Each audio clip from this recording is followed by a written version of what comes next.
Hello friends, मैं मुकेश वर्डवाल एक बार फिर से अपने YouTube चैनल पर आप सबों का हार्दिक स्वागत और अभिनंदन करता हूं। मौर्य काल से संबंधित अभी तक हमने कई वीडियोस अपलोड किए हैं। लास्ट वीडियो संबंधित था मौर्यकालीन इतिहास की जानकारी के साहित्यिक स्रोत से, और उसमें सबसे महत्वपूर्ण भूमिका अदा करने वाले एक पुस्तक की बात की थी जिसका नाम इंडिका है, और उस इंडिका के लेखक मेगास्थनीज के संबंध में हमने डिटेल में बात की थी।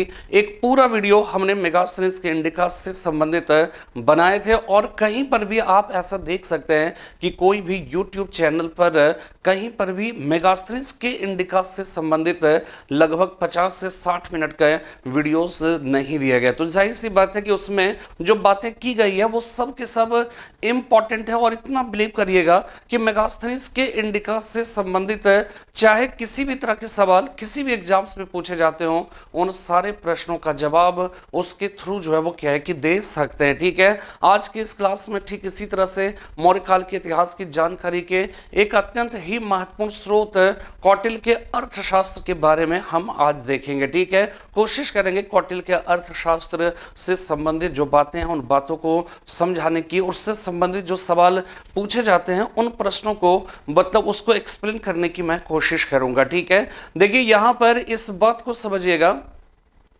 कि जो कौटिल्य का अर्थशास्त्र है वास्तव में उसकी जो प्रकृति है, ठीक है, उसकी प्रकृति कहने का मतलब है वो कैसी पुस्तक है।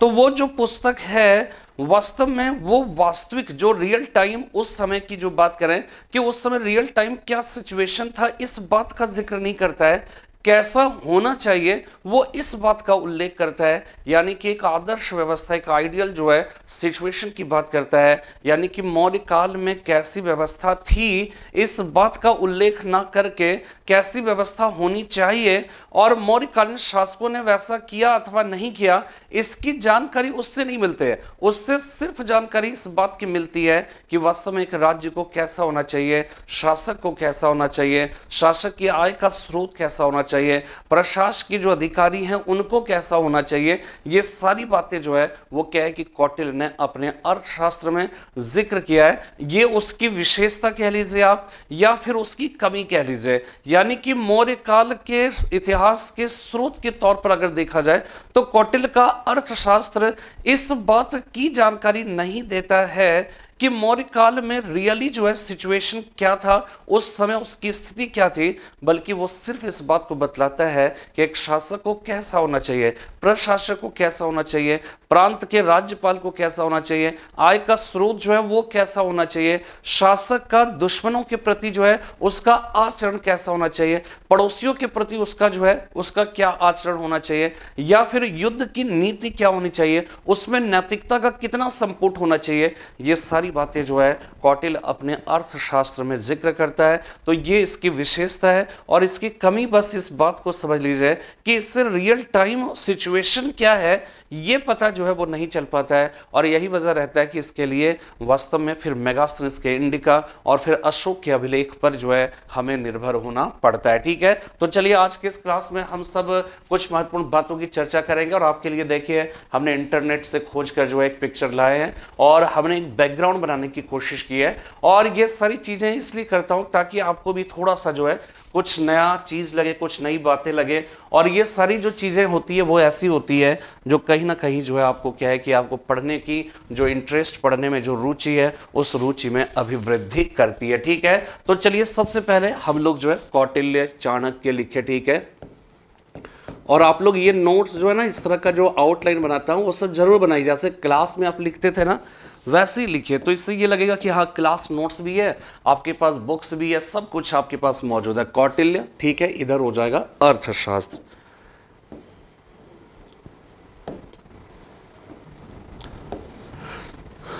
ठीक है, कौटिल्य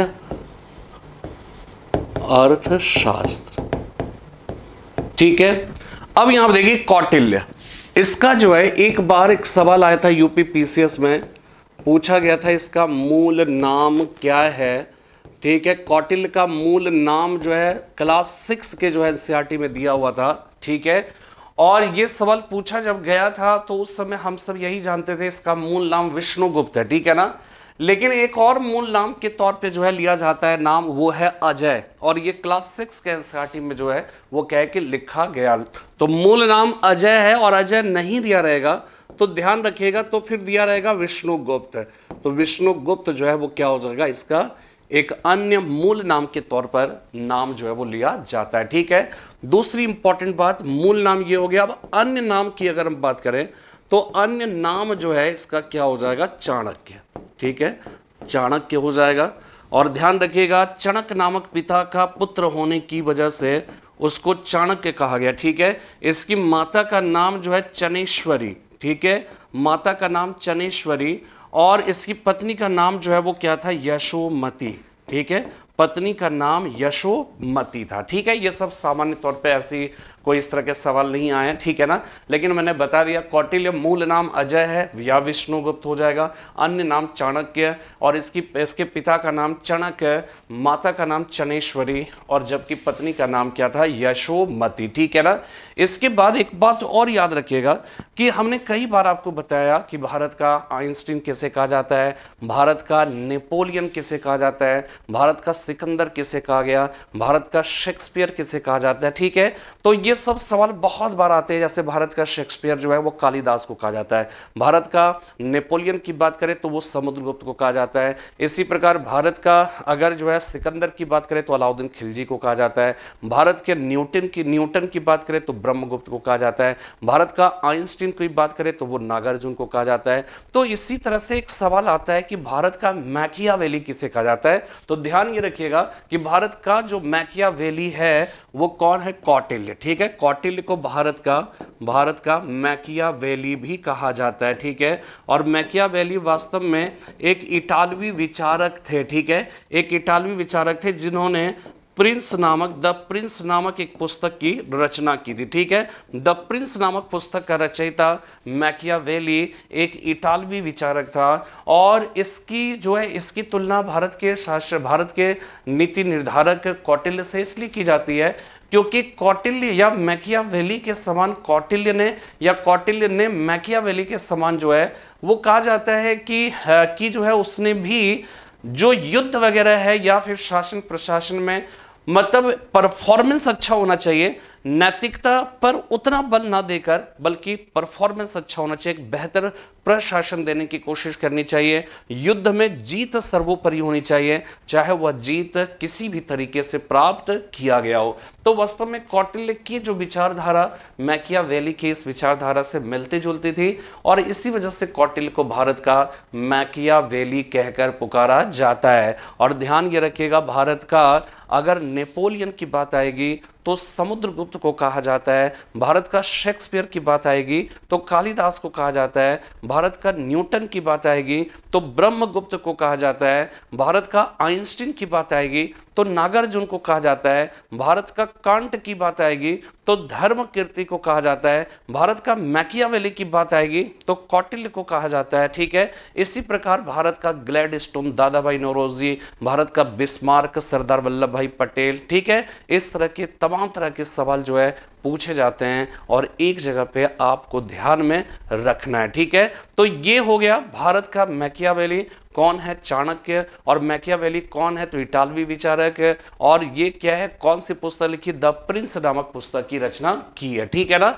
इसके बाद देखिएगा कौटिल्य की अगर हम बात करें तो कौटिल्य वास्तव में क्या है कि आपको मालूम होगा कि कौटिल्य ने क्या किया, नंद वंश का विनाश किया, और इसके बाद क्या किया कि इन्होंने जो है ना सिर्फ नंद वंश का विनाश किया बल्कि नंद वंश के स्थान पर एक नए वंश की स्थापना की जिसे मौर्य वंश कहकर पुकारा जाता है। ठीक है, तो चाणक्य ने चंद्रगुप्त मौर्य के साथ मिलकर नंद वंश का विनाश किया और नंद वंश के स्थान पर एक नए वंश की स्थापना की जिसे मौर्य वंश, मौर्य डायनेस्टी कहकर पुकारा जाता है। अब यहाँ पे सवाल ये उत्पन्न होता है कि वास्तव में नंद वंश का चाणक्य ने विनाश करने का निश्चय किया क्यों? तो रीजन ये था कि वास्तव में चाणक्य जो है वो पहले नंद वंश के ही दरबार में निवास करते थे और वहां का जो दान विभाग था उस दान विभाग का चाणक्य जो है वो अध्यक्ष हुआ करते थे। ठीक है, तो फिर से एक बार कि दान विभाग का अध्यक्ष हुआ करते थे नंद वंश के समय में चाणक्य जो है, और लेकिन क्या है कि इनकी कुरूपता की वजह से, दूसरी बात इनके उद्धत स्वभाव की वजह से, यानी इनका जो क्रोधी स्वभाव था उसकी वजह से घनानंद ने क्या किया, एक बार इंसल्ट कर दिया, एक बार जो है चाणक्य का भरे दरबार में इंसल्ट कर दिया, अपमानित कर दिया। और इस बात से बड़ा क्रुद्ध हुआ, ठीक है, चाणक्य जो है बड़ा क्रुद्ध हुए और वो वहां दरबार को छोड़कर वो वापस जो है वो जाने लगे एकदम क्रोध में जो है तमतमाया हुआ था, ठीक है। और उसने जो है अपने पीछे की जो चोटी है उस चोटी को उसने क्या है कि उन्होंने जो है बांध लिया और इस बात का प्रण किया कि जब तक नंद वंश का समूल विनाश नहीं करेगा तब तक वो चैन से नहीं बैठेगा। और यही सोचकर क्रोध में, गुस्से में तमतमाए हुए जो है वो जा रहे थे, तो पाटलिपुत्र के किसी स्थान पर जो है उन्होंने देखा कि कुछ बच्चे जो है वो क्या है कि एक नाटक कर रहे हैं, ठीक है। वो नाटक जो है, वो ड्रामा जो है वो राजकीलम, उस ड्रामा का नाम राजकीलम है। तो उसमें जो चंद्रगुप्त मौर्य था ना, वो उस समय क्या है कि बच्चे का रोल कर, मतलब बच्चे थे वो उस समय छोटे थे, और वो जो है वो क्या है कि उस राजकीलम नामक खेल में वो राजा की भूमिका अदा कर रहा था, ठीक है। जबकि उसके जितने भी सहपाठी थे वो सब प्रजा की भूमिका अदा कर रहा था। और उसका प्ले इतना मतलब सशक्त, अभिनय इतना सशक्त और इतना जीवन था कि चाणक्य की नजर उस पर पड़ी, और चाणक्य की नजर पड़ी, वो देखकर एकदम जो है आश्चर्यचकित हो गया, और वो वहीं पर खड़ा होकर जो है उसके पूरे अभिनय को देखा और उस बड़ा खुश हुआ, और उसे लगा कि नहीं, इसके थ्रू जो है हम अपने उद्देश्य की पूर्ति कर सकते हैं, नंदवंश का विनाश कर सकते हैं। तो फिर वो क्या है, चंद्रगुप्त मौर्य को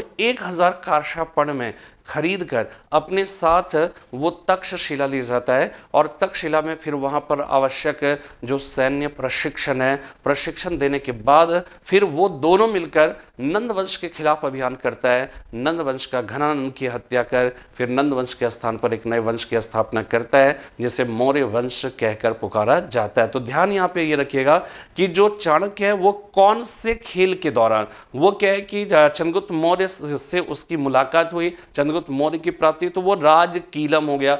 फिर 1000 कार्षापण में खरीद कर, देखिए यहीं पर इस बात को समझिएगा, हमने एक वीडियो इस पर बनाए थे कि मौर्य वास्तव में कौन थे, ठीक है, मौर्य कौन थे, इस पर वीडियो हमने बनाया। और उसमें आपने एक चीज देखा होगा कि ये स्पष्ट नहीं हो पाता है कि वास्तव में मौर्य हैं कौन। कुछ लोग कहते हैं ब्राह्मण, कुछ लोग क्षत्रिय, कुछ लोग कहते हैं शूद्र है, कुछ लोग कहते हैं कि पारसी हैं, ठीक है, कुछ लोग कहते हैं कि ये उच्च कुल के नहीं हैं। तो नहीं है एग्जैक्टली, फिर भी वो किस कुल के हैं, किस वर्ण के हैं, किस जाति के हैं, ये स्पष्ट नहीं है। और नहीं क्यों नहीं है, रीजन क्या है, रीजन यही है जो स्पष्ट अभी पता चला कि चाणक्य की वो खेल खेल रहा था चंद्रगुप्त मौर्य, और चाणक्य ने उसके एक्टिंग से प्रभावित होकर 1000 कार्षापण में खरीदा। तो किससे खरीदा, किससे उनका संबंध था, यहां पर कहानी पता नहीं चल पाती, बस यहीं से स्टार्ट हो जाता है चंद्रगुप्त मौर्य के बारे में। तो चंद्रगुप्त मौर्य का जन्म किस परिवार में हुआ, किस जाति, किस वर्ण के थे, यह स्पष्ट नहीं हो पाता है, और इसीलिए मौर्य कौन थे इस पर एक लंबी बहस जो है वो क्या है कि चलती रहती है और चलती रही है, ठीक है ना। तो यहां पर इस बात को आप समझ गए। अब यहां पर देखिए क्या है कि जो कौटिल्य है उसमें तो ये ध्यान रखिएगा कौन कौन सा खेल था, ठीक है ना। तो इसमें ध्यान रखिएगा कि जो शब्दावली है, मैं शब्दावली का लिख दे रहा हूं ताकि आपको जो है, तो वो राजकीलम खेल था, ठीक है। और नंद वंश के जो है वहां पर नंद वंश के दरबार में दान विभाग के अध्यक्ष के तौर पर जो है वो कार्य करते थे, ठीक है, दान विभाग के अध्यक्ष के तौर पर वो कार्य करते थे, ठीक है। इसके बाद चाणक्य ने जो पुस्तक लिखी है वो क्या है, अर्थशास्त्र, ठीक है। अर्थशास्त्र का एक तो बात ध्यान याद रखिएगा, बहुत बार ये सवाल पूछा गया है कि अर्थशास्त्र का विषय जो है वो क्या है। तो अर्थशास्त्र का विषय जो है प्रशासन है, अर्थशास्त्र का विषय जो है वो राजनीति है, पॉलिटी है, ठीक है, प्रशासन है। तो अर्थशास्त्र का जो विषय है वो प्रशासन है, राजनीति है, ठीक है, राजनीति है। और यह जो है वो क्या है कि कितने, ये 15 अधिकरण हैं इसमें, ठीक है। इसके बाद दूसरा 180 प्रकरण है, ठीक है, ठीक है, ये ध्यान रखिएगा, 15 अधिकरण, 180 प्रकरण, और करीब करीब जो है 6000 श्लोक है, 6000 जो है श्लोक है, और ये संस्कृत भाषा में लिखा गया, ठीक है, ये संस्कृत भाषा में सूत्र शैली में लिखा गया है। ठीक है, ये आपको जो है वो याद रखना है, सूत्र शैली में लिखा गया। ठीक है, यहां पे देखिए 15 अधिकरण की बात है, यानी ये 15 पुस्तकों में है, और 180 प्रकरण का मतलब है उसमें 180 खंड है और 6000 श्लोक में लिखा गया। ठीक है, तो कौटिल्य का मूल नाम अजय। ठीक है, इसका एक अन्य मूल नाम के तौर पर विष्णुगुप्त लिया जाता है। ठीक है, इसका अन्य नाम जो है चाणक्य है। चाणक्य पिता इनके थे। ठीक है, माता का नाम चनेश्वरी, पत्नी का नाम यशोमती। ठीक है, इन्हें भारत का मैकियावेली कहा गया। द प्रिंस नामक पुस्तक के लेखक मैकियावेली एक प्रसिद्ध इटालवी विचारक थे, और कौटिल्य ने चाणक्य ने चंद्रगुप्त मौर्य के साथ मिलकर उसने नंद वंश का विनाश किया, और उसके बाद फिर क्या है कि एक नए वंश की स्थापना की जिसे मौर्य वंश कहकर पुकारा जाता है। और कौटिल्य की मुलाकात चंद्रगुप्त मौर्य से किस प्ले के दौरान, किस ड्रामा के दौरान हुआ था, तो वो राज कीलम है। और जबकि कौटिल्य जो है वो नंदवंश घनानंद के दरबार में वो दान विभाग के अध्यक्ष के तौर पर कार्य करते थे। कौटिल्य ने जो बात कह सकते हैं कि भारतीय प्रशासन या मौर्यकालीन प्रशासन और राजनीति पर जिस पुस्तक की रचना की है, उस पुस्तक का जो नाम है वो है अर्थशास्त्र। ठीक है, अब यहाँ पर एक बात समझिएगा कि ये अर्थशास्त्र जो है वास्तव में क्या था, कि ये जो है मूल रूप से जो है ये कहा जाता है कि ये जो पुस्तक, जैसे मेगास्थनीज का इंडिका जो है वो मूल रूप से अप्राप्य है। तो अर्थशास्त्र की अगर हम बात करें,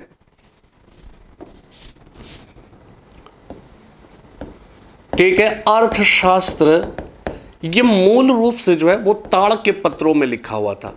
ठीक है, मूल रूप से यह ताड़ के पत्रों में लिखा हुआ था, ताड़ के पत्रों पर। और मूल रूप से ताड़ के पत्रों पर, और कब लिखा गया आप समझ सकते हैं। और इतने दिनों तक अगर ताड़ के पत्रों पर लिखा गया है तो वो कितनी जर्जर अवस्था में पहुंच चुका होगा, इस बात को आप समझ सकते हैं कि उस ताड़ के पत्र को आर श्याम शास्त्री, ठीक है, पंडित आर श्याम शास्त्री ने उस जर्जर हो चुके, ठीक है, उस जर्जर हो चुके ताड़ के पत्रों को, ठीक है, उसको बहुत ही सावधानी से उसे पढ़ा, उसमें लिखी हुई बातों को पढ़ा और उसका संकलन किया। ठीक है, उसका संकलन किया और फिर उसका वर्तमान जो रूप अर्थशास्त्र का है वो वर्तमान रूप दिया गया। ठीक है, इसलिए पंडित आर श्याम शास्त्री को अर्थशास्त्र का उद्धारक कहा जाता है। ठीक है, अर्थशास्त्र का इन्हें उद्धारक कहा जाता है। और 1909 ईस्वी में, ठीक है, अर्थशास्त्र का इन्हें उद्धारक, ठीक है, रिवाइवलिस्ट ऑफ जो है अर्थशास्त्र कहा जाता है। और इन्होंने कब किया था? 1909 ईस्वी में। ठीक है, 1909 ईस्वी में किया था। और जो ये अर्थशास्त्र है ये वास्तव में प्रशासन की एक आदर्श व्यवस्था का उल्लेख करता है। ठीक है, यह प्रशासन की एक आदर्श व्यवस्था का उल्लेख करता है, यानी कि जो व्यवहारिक स्थिति है वो व्यवहारिक स्थिति क्या है इस संबंध में कोई भी जानकारी इससे प्राप्त नहीं होती है। ठीक है, और ध्यान ये रखना है कि अर्थशास्त्र या चाणक्य का उल्लेख, ठीक है, अर्थशास्त्र या चाणक्य का उल्लेख, अर्थशास्त्र या चाणक्य का उल्लेख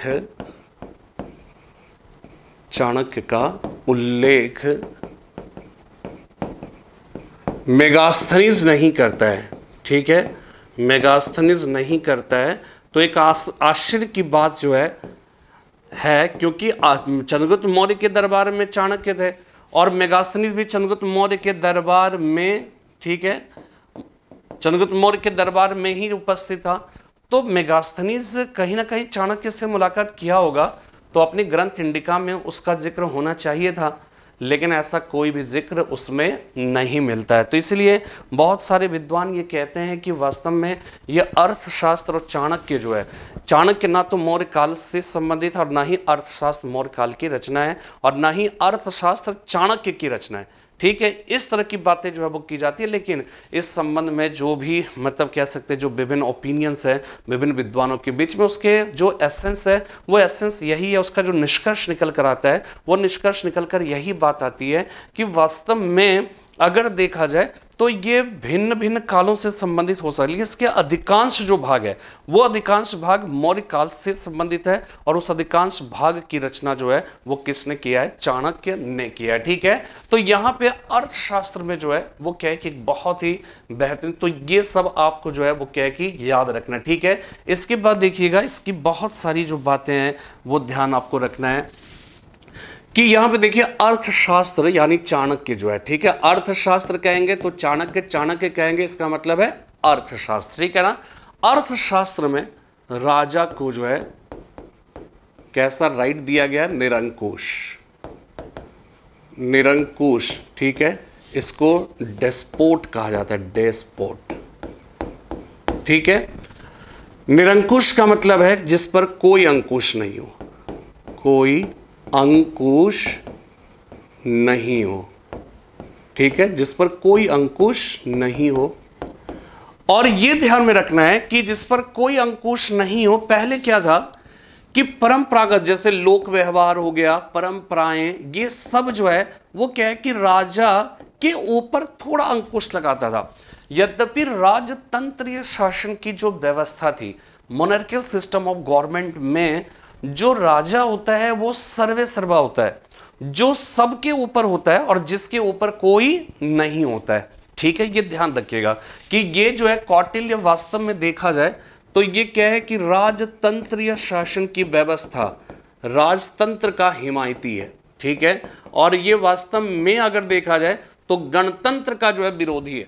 ठीक है, तो राजतंत्र का हिमायती, राजतंत्र मोनार्क्स में, मोनार्कियल सिस्टम ऑफ गवर्नमेंट में राजा क्या होता है? सर्वे सर्वा होता है। ठीक है, राजा सर्वे सर्वा होता है, ऑल इन ऑल होता है, और राजा सर्वे सर्वा होता है जो सबके ऊपर है और जिसके ऊपर कोई नहीं है। ठीक है, लेकिन फिर भी क्या होता था कि हमारे हिंदुस्तान की एक बहुत ही बड़ी विशेषता यह रही है कि राजतंत्रीय शासन की व्यवस्था प्रबल रही थी। ठीक है, राजा सर्वे सर्वा होता था, फिर भी कोशिश राजा इस बात की करता था कि भले ही वो ताकतवर हो, भले ही सर्वे सर्वा हो, लेकिन उस ताकत का प्रयोग हमेशा जनता के प्रति उत्तरदायी होकर ही किया करता था। यही देखिएगा कि जो राजतंत्र और तानाशाही जो शासन है, तानाशाही शासन में भी एक व्यक्ति जो है वो क्या है कि पावरफुल होता है, राजतंत्रीय शासन की व्यवस्था में भी एक व्यक्ति पावरफुल होता है, लेकिन दोनों में थोड़ा सा अंतर यह है कि तानाशाही व्यवस्था में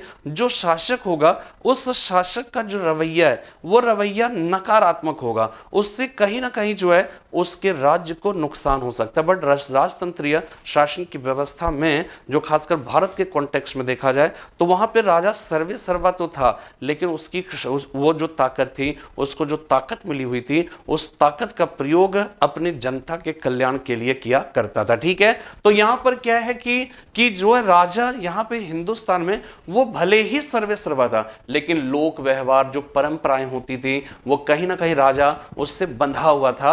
यानी राजा कोशिश करता था कि जो लोक व्यवहार और जो परंपराएं हैं उसके हिसाब से वो शासन करे। लेकिन क्या है कि कौटिल्य ने अपने अर्थशास्त्र में ये लिखा है कि लोक व्यवहार और परंपरागत मान्यताएं और राजा के आदेश में अगर किसी तरह का कोई अंतर होता है तो ऐसी स्थिति में राजा के आदेश मान्य होने चाहिए, ना कि परंपरागत मान्यताएं।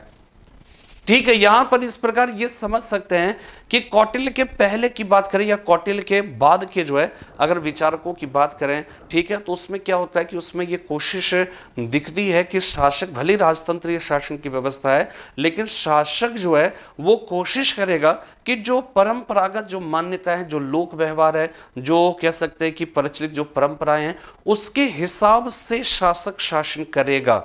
ठीक है, लेकिन क्या है कि कौटिल्य ये कहता है कि जो परंपरागत मान्यताएं और राजा के जो आदेश हैं उन दोनों में अगर किसी तरह की कोई भी अगर डिफरेंसेस है किसी तरह के अंतर हैं, यानी कि राजा कह कुछ और रहा है और परंपरागत मान्यताएं कुछ और है और उसमें कंट्राडिक्शन अगर है, तो ऐसी स्थिति में राजा के आदेश जो है वो मान्य होने चाहिए। ये कौन कहता है? ये कौटिल्य कहता है। ठीक है, यानी कौटिल्य ये कहता है कि परंपरागत मान्यता, वो कहता है कि समय के साथ साथ क्या होता है, शास्त्र में दोष आ जाते हैं। ठीक है, शास्त्र में दोष आ जाते हैं, इसलिए 50 साल या पहले जो हमने लिखा वो आज भी प्रासंगिक होगा, ऐसी कोई जरूरी नहीं है। तो आज क्या होता है, आज 1950 में हमारे देश का संविधान लिखा गया, तो उसमें जो है आर्टिकल 368 के तहत ये व्यवस्था की गई कि संविधान का संसद चाहे तो आर्टिकल 368 के हवाले जो है वो क्या है कि संशोधन कर सकता है।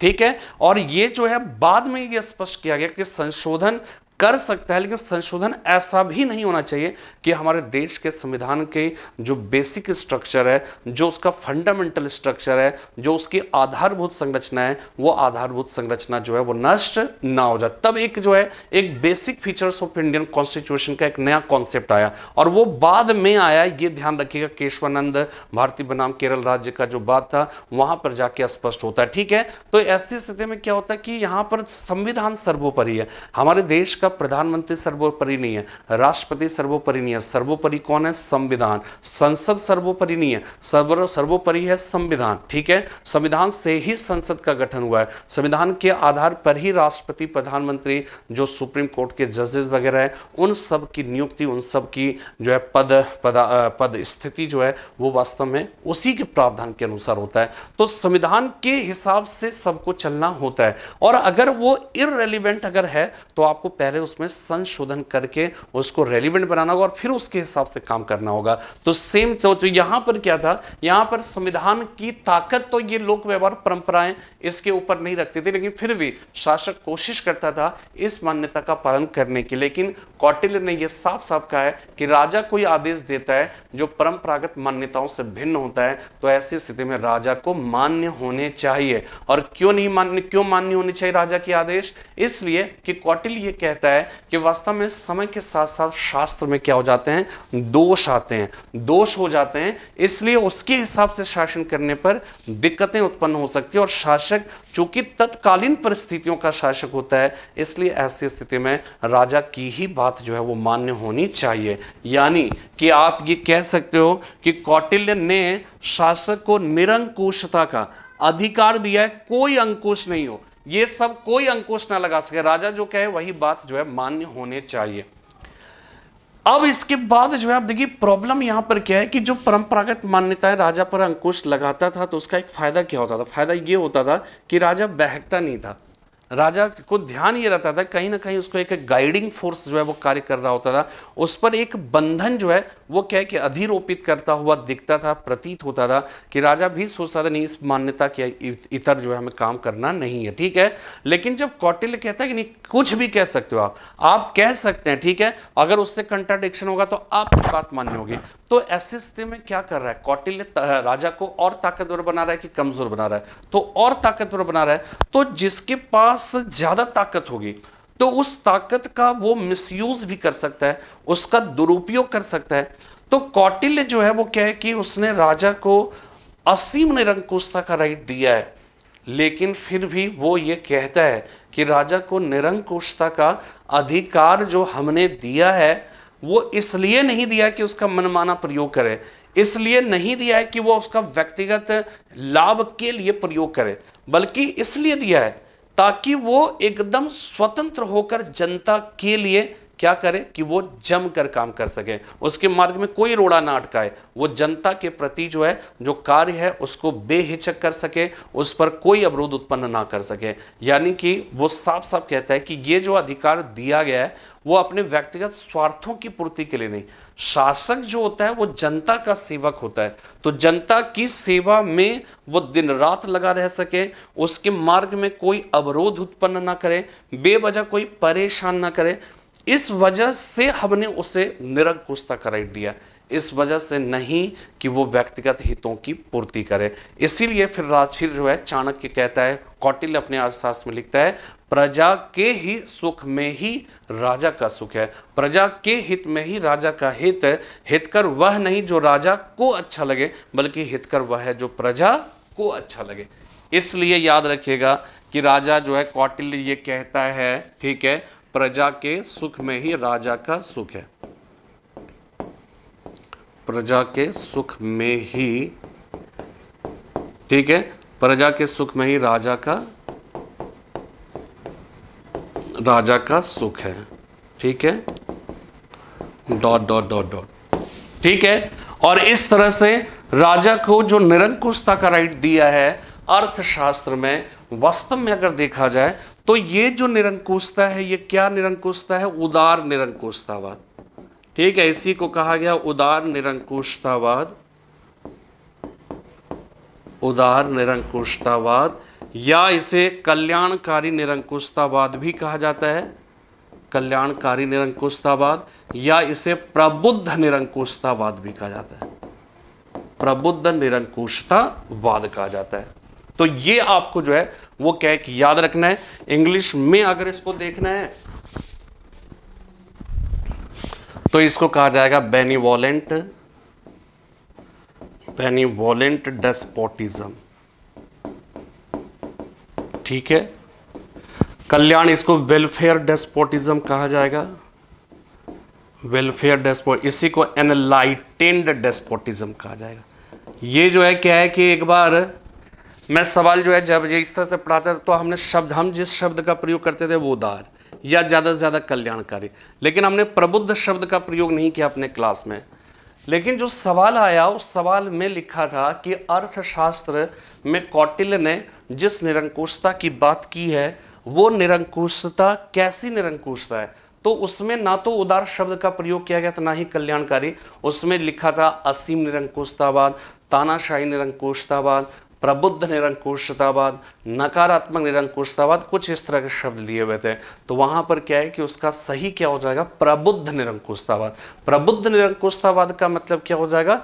एनलाइटेंड, इसको इंग्लिश में कहते हैं एनलाइटेंड। सिद्धार्थ को जब ज्ञान मिला तो वो बुद्ध कहलाए, एनलाइटेंड वन कहलाए, उनको एनलाइटेनमेंट की प्राप्ति हुई। तो इसमें यहां पर एनलाइटेनमेंट कुछ नहीं है, बस यहां पर देखिए लाइट शब्द का प्रयोग हुआ है। लाइट का मतलब है प्रकाश, ठीक है। तो जब आप अंधकार में होते हो और ज्ञान क्या करता है? आपके अंधकार को दूर करता है। तो महात्मा बुद्ध के लिए क्या था? दुख क्यों है, दुखों से कैसे मुक्ति पाई जा सकती है? जब तक इसका ज्ञान नहीं हुआ तो एक प्रकार से वो अंधकार में थे। जब ज्ञान की प्राप्ति हो गई तो वो प्रकाशित हो गए, उनको बुद्धत्व की प्राप्ति हुई, एनलाइटेनमेंट की प्राप्ति हुई। तो सिद्धार्थ फिर क्या कहलाए? बुद्ध कहलाए। समझ में बात आ रही है ना? तो सेम चीज यहां पर है कि ये जो कौटिल्य अपने अर्थशास्त्र में राजा के जिस स्वरूप की बात करता है, राजा के जिस निरंकुशता की बात करता है, वो पूर्ण रूपेण जागा हुआ है। वो कोई कह सकते हैं तानाशाही, कह सकते हैं कि वो शासन के लिए नहीं किया गया है, वो मनमाना आचरण करने के लिए नहीं किया गया है। इसलिए जो है ध्यान रखिएगा इसको कैसे, ये जो स्टेटमेंट है ना वो याद रखिएगा बाद में भी। ये क्या है कि मान लीजिए राजा है, ठीक है, और मंत्री है, और इसके बाद आम प्रजा है, ठीक है। और साफ साफ जो है वो कहता है, इसको चलिए एक ही जो है यहाँ पे बनाते हैं, राजा चूंकि एक ही होता है। तो यहाँ पे देखिए साफ साफ ये लिखा है कि प्रजा के सुख में ही राजा का सुख है, प्रजा के हित में ही राजा का हित। हितकर वह नहीं जो राजा को अच्छा लगे, बल्कि हितकर वह है जो प्रजा को अच्छा लगे। यानी ये कल्याणकारी निरंकुशतावाद या प्रबुद्ध निरंकुशतावाद या उदार निरंकुशतावाद की बात करता है, ठीक है। ये बहुत ही इंपॉर्टेंट है, इसको आप जरूर याद रखिएगा, ठीक है। इसके अतिरिक्त जो है आपको पता होगा कि कौटिल्य जो है वो अर्थशास्त्र में वो क्या करता है कि कहता है साम दाम दंड भेद। कहता है कि युद्ध में चाहे कुछ भी करो, जीतना जो है, युद्ध में विजय सर्वोपरि,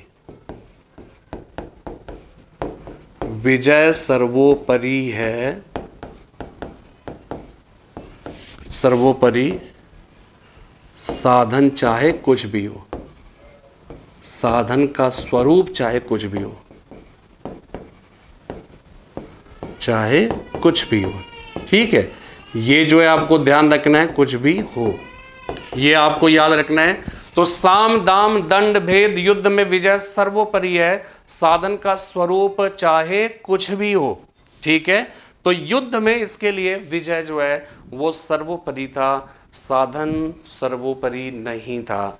यानी कि लेकिन वो ये कहता है, ठीक है, लेकिन ये कहता है वो कि विजित राज्यों के साथ अच्छा व्यवहार करना चाहिए। ठीक है, विजित राज्यों के साथ अच्छा व्यवहार करना चाहिए, अच्छा व्यवहार करना चाहिए। ठीक है, ये इंपॉर्टेंट हो जाएगा, ये चीज ध्यान रखिएगा। ठीक है, इसके बाद क्या है कि वो राज्य के 7 अंग की बात करता है, राज्य के सप्तांग की बात करता है, राज्य के सप्तांग की बात करता है। ठीक है, और वो 7 अंग, राज्य के 7 अंग जो है वो क्या हो जाएंगे, स्वामी, अमात्य, स्वामी अमात्य, जनपद, जनपद दुर्ग, जनपद दुर्ग, कोष, कोष दंड, कोष दंड तथा मित्र। ठीक है, स्वामी अमात्य, जनपद दुर्ग, दुर्ग, कोष दंड तथा, ठीक है, कोष दंड तथा मित्र। ठीक है, और ये ध्यान रखिएगा कि जो 15 अधिकरण है ना, 15 अधिकरण में जो छठा अधिकरण है, अधिकरण में इसका उल्लेख है, उल्लेख किया गया है। ठीक है, तो ये जो है वो क्या है कि आपको ध्यान रखना है ये सारी जो चीजें हैं। ठीक है, और एक चीज और ध्यान रखिएगा कि एक बार जो है ये जो है ध्यान रखना है कि चाणक्य जो है ये तक्षशिला विश्वविद्यालय का पढ़ा लिखा व्यक्ति था।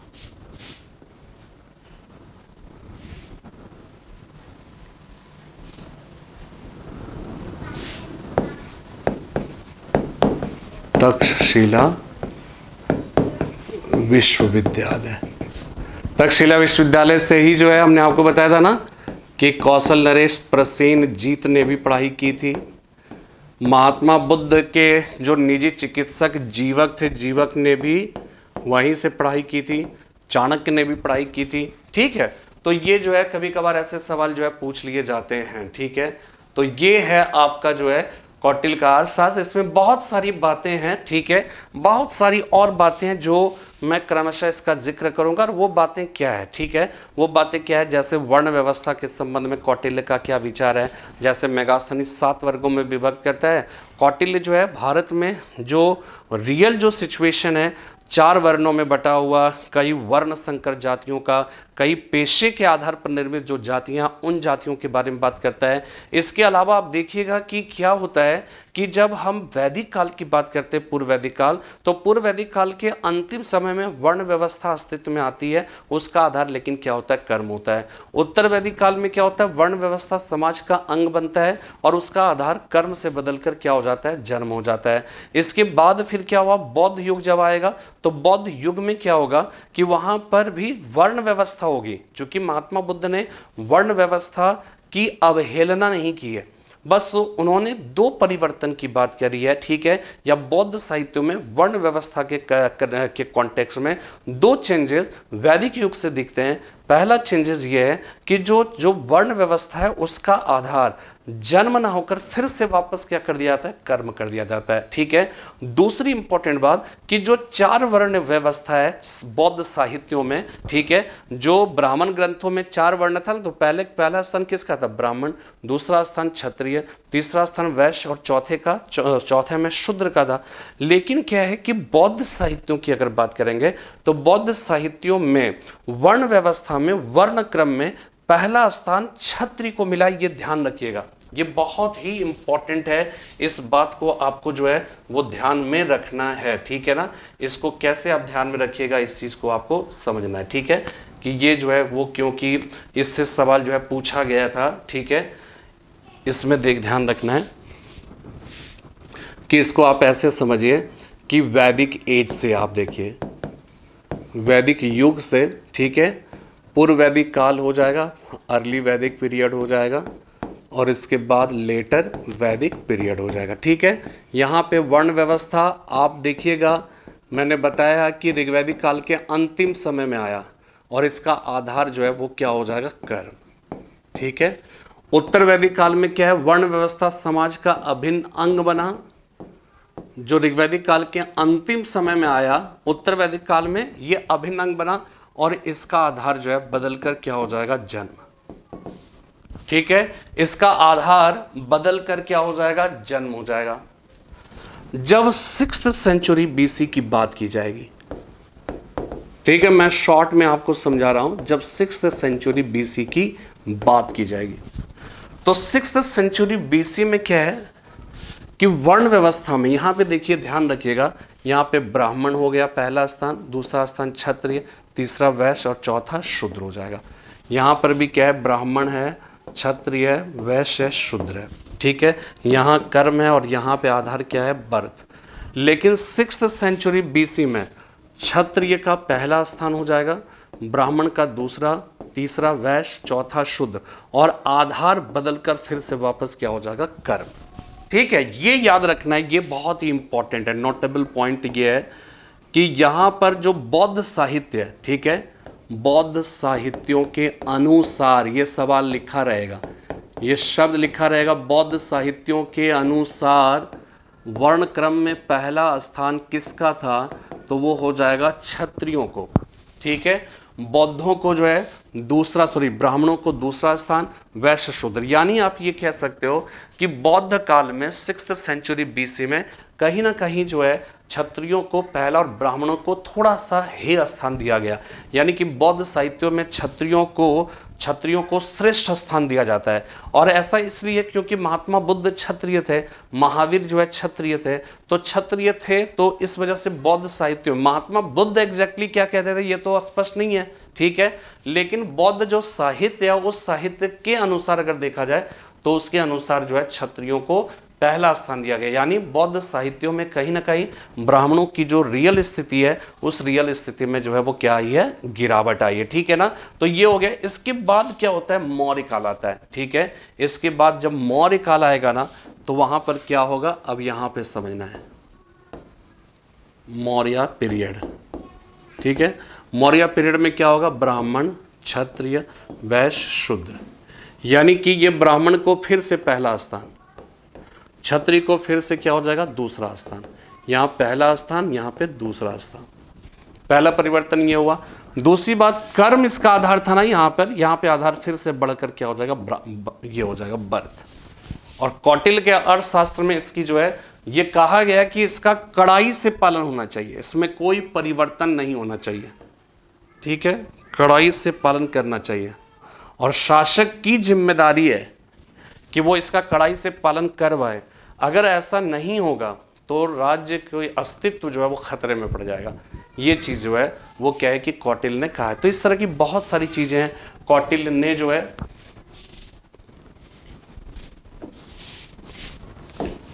कौटिल्य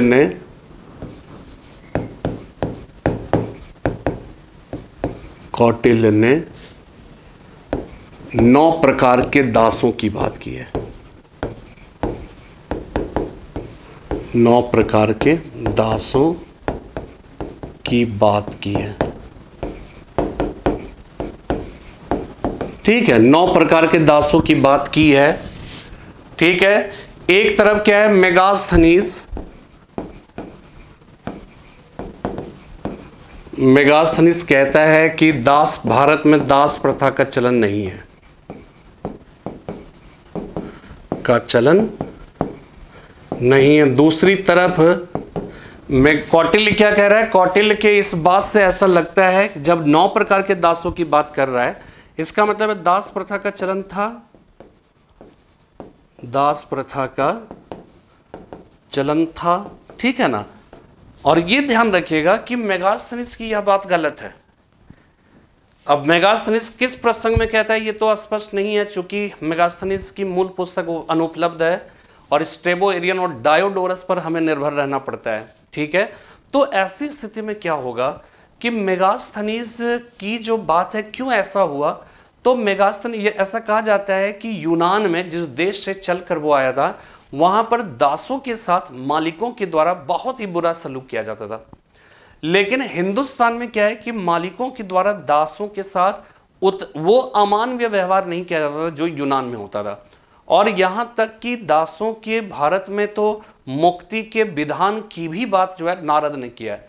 तो नारद ने किया है, तो यहां पर जो है दासों के साथ मानवीय व्यवहार होने के कारण मेगास्थनीज को कहीं पर भी एहसास ही नहीं हो सका मालिक और गुलाम की जो है वो यहाँ पर संबंधों के बारे में, और इसलिए वो कहता है दास प्रथा का चलन नहीं है। लेकिन एग्जैक्टली देखा जाए तो हिंदुस्तान में दास प्रथा का चलन जो है वास्तव में ये वैदिक काल से ही है। इसका चलन वैदिक काल से ही है, वैदिक काल से ही है। लेकिन यहाँ पर जो है ना वैदिक काल से ही है, लेकिन यहाँ पर जो दासों का प्रयोग होता था घरेलू कार्यों में, उत्पादन संबंधी कार्यों में नहीं, खेत खलियानों में, कल कारखानों में नहीं होता था, ठीक है। वैदिक कल कारखानों में या उत्पादन संबंधी कार्यों में ध्यान रखिएगा कि ठीक है, उत्पादन संबंधी कार्यों में सबसे पहली बार 6th सेंचुरी बीसी में, यानी बौद्ध युग में, जब दूसरी नगरीय क्रांति हुई, ठीक है, जब नगरों का उदय हुआ, 16 महाजनपदों का काल आया, जब लोहे का कृषि के क्षेत्र में बड़ा प्रयोग हुआ, कृषि के क्षेत्र में क्रांति आई, तो ऐसी स्थिति में क्या हुआ कि 6th सेंचुरी बीसी में अब जाहिर सी बात है कि कृषि क्षेत्र में विस्तार हुआ, कल कारखाने, नगरीकरण हुआ। तो इससे क्या हुआ कि जो आउटर एक्टिविटीज है, जो उत्पादन संबंधी कार्य है, उस उत्पादन संबंधी कार्यों को करने के लिए अब ज्यादा हेल्पिंग हैंड्स की जरूरत हुई। अब घरेलू सदस्यों के माध्यम से इतने बड़े खेत खलियान में अकेले काम आप नहीं कर सकते हो, तो इस वजह से हेल्पिंग हैंड्स की जरूरत हुई। तो दासों को जो घरेलू कार्यों में अब तक लगाए जाते थे, अब दासों को उत्पादन संबंधी कार्यों में भी लगाया जाने लगा। इसलिए 6th सेंचुरी बीसी में क्या होगा, दासों को उत्पादन संबंधी कार्यों में पहली बार लगाया गया, संबंधी कार्यों में पहली बार लगाया गया, ठीक है, पहली बार, ठीक है। अब लेकिन हमारा सवाल किससे है, मौर्य काल से। मौर्य काल में क्या होगा, मौर्य काल में क्या होगा आपको पता है। मौर्य काल में इतना बड़ा साम्राज्य था, उसके भरण पोषण के लिए ज़्यादा आय की ज़रूरत थी, राजकोष में ज़्यादा धन आए, तो इसका एकमात्र उपाय था कि ज़्यादा से ज़्यादा कृषि के क्षेत्रों में विस्तार करें, बंजर भूमि को कृषि योग्य भूमि में तब्दील किया जाए। तो इसके लिए ज़रूरी क्या था, इसके लिए ज़रूरी था कि ज़्यादा से ज़्यादा हेल्पिंग ह्यूमन रिसोर्सेज की ज़्यादा से ज़्यादा ज़रूरत होगी।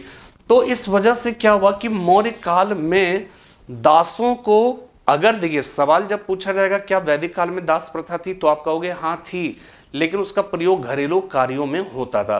तो सवाल फिर ये उठता है कि उत्पादन संबंधी कार्यों में पहली बार कब लगाया गया, तो पहली बार 6th सेंचुरी बीसी में लगाया गया। पहली बार इसी को कहेंगे बौद्ध युग में लगाया गया, ठीक है, इसी को बौद्ध एज कहा जाएगा। इसी तरह से पहली बार कब लगाया गया, जब सेकेंड अर्बनाइजेशन हुआ था, जब सेकेंड यानी दूसरी नगरीय क्रांति जब हुई थी तब हुआ था, ठीक है। लेकिन जब सवाल ये आएगा कि दासों को उत्पादन संबंधी कार्यों में पहली बार बड़े पैमाने पर कब लगाया गया, तो इसका सही हो जाएगा जवाब मौर्य काल। बड़े पैमाने पर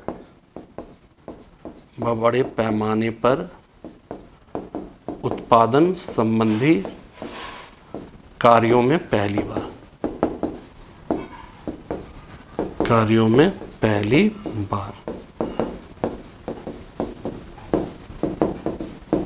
ठीक है, बड़े पैमाने पर उत्पादन संबंधी कार्यों में पहली बार लगाया गया। तो इस रूप में हम ये कह सकते हैं कि मेगास्थनीज का यह जो आकलन है, यह आकलन जो है वो गलत है। और कौटिल्य ने तो 9 प्रकार के दासों की बात की है, ठीक है, और 9 प्रकार के दासों की बात की है। इसमें कुछ मुख्य मुख्य दास क्या हो जाएगा? दायागत। दायागत दास का मतलब हो गया कि जो उत्तराधिकार में प्राप्त हुआ है, जो विरासत में प्राप्त हुआ है, ठीक है। इसी प्रकार कृत दास, कृत दास का मतलब है जिसको खरीदा गया। उदर दास, उदर दास का मतलब हो गया जिसने अपने पेट की भूख मिटाने के लिए उसने अपने को दास के रूप में बेच दिया। इसके बाद ध्वजाहृत, ध्वजाहृत दास। ध्वजाहृत दास का मतलब है कि जो युद्ध में बंदी बनाए गए जो लोग हैं उनको दासों के रूप में प्रयोग किया गया, तो उसको कहेंगे ध्वजाहृत दास, ठीक है। उसको कहा जाएगा ध्वजाहृत दास। तो ये हो जाए जैसे जैसे कलिंग युद्ध हुआ, तो कलिंग युद्ध में जो 1.5 लाख लोग बंदी बनाए गए, ठीक है, अशोक ने उसका प्रयोग कृषि संबंधी कार्यों में, उत्पादन संबंधी कार्यों में किया। तो ऐसे जो दास हो जाएंगे उसको ध्वजाहृत दास कहा जाएगा, ध्वजाहृत दास। इसी प्रकार हो जाएगा लब्ध दास। लब्ध दास मतलब दान में प्राप्त दास। तो इस तरह के तमाम तरह के दासों की चर्चा की है। और ये भी ध्यान रखिएगा, ठीक है, ये सब IAS देखिए ध्यान रखिएगा कि मैं डिटेल में इसलिए बता रहा हूँ कि हर तरीके के एग्जाम्स को आप अच्छे तरीके से कवर कर सकें। और ध्यान रखिएगा दासों की मुक्ति का विधान जो है, दासों की मुक्ति का विधान किसने किया है? नारद ने, नारद ने किया है। ये बहुत इंपॉर्टेंट है, ठीक है। दासों की मुक्ति का विधान नारद ने किया है, ठीक है। तो इस तरह के अभी और सवाल और भी बातें कौटिल्य के अर्थशास्त्र पर जो है वो की जाएगी, जो बहुत ही महत्वपूर्ण है। और इससे वास्तव में जो है मौर्य काल के, या मतलब इससे आप इस बात का अनुमान लगा सकते हैं कि जो अंग्रेज ये कहते थे कि भारत के लोगों को शासन करना नहीं आता था, ठीक है, कौटिल्य का अर्थशास्त्र उसका एक सटीक जवाब है कि भारतीयों को शासन करना ही नहीं आता था, बल्कि दुनिया में शासन से संबंधित सिद्धांतों का निरूपण करने वाली पुस्तक भारत में सबसे पहले लिखी गई, और वो कौटिल्य का अर्थशास्त्र है।